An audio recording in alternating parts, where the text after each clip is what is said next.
The death toll from severe flooding in Bangladesh, triggered by relentless monsoon rains and overflowing rivers, has risen to 23, with 1.24 million families stranded across 11 districts.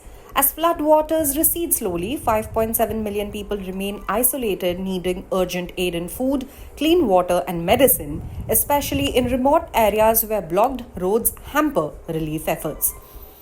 Around 470,000 people have sought refuge in 3,500 shelters, with 650 medical teams and the military assisting in rescue operations. The floods pose a significant threat to crops if waters persist, according to officials.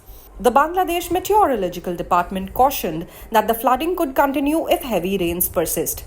Climate change is blamed for worsening such disasters in Bangladesh, one of the most climate vulnerable countries.